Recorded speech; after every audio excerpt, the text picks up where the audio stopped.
Welcome again to the mobile gannaca electric studio, which is actually also a data collection machine. It doesn't really matter what make this machinery is. In this case, it's a Tesla Model 3.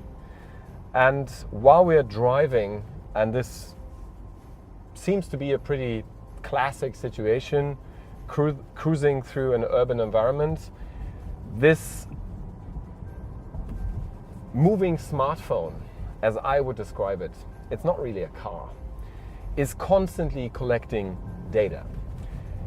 It is collecting the data about the actual starting point and the connection between it and its final destination. So what kind of roads does the driver choose for?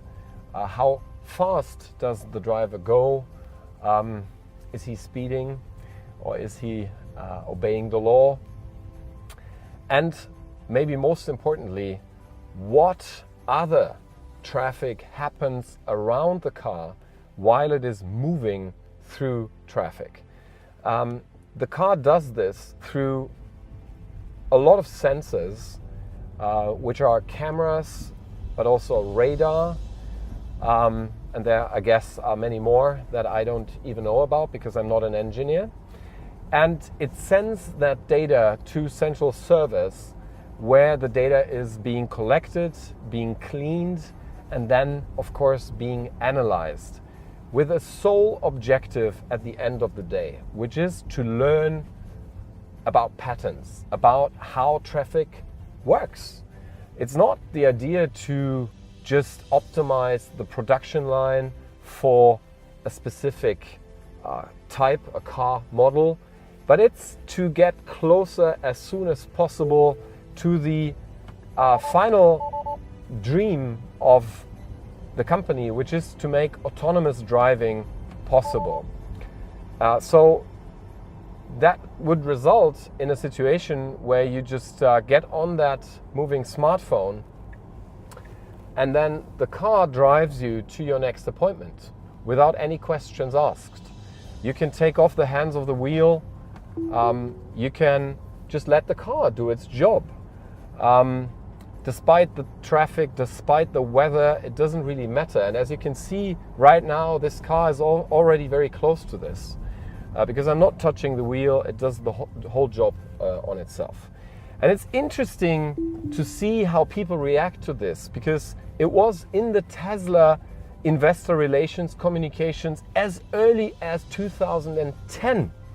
And still most journalists, bloggers, and decision makers with, of course, especially the automotive and finance industry, seem to have not really gotten the point here.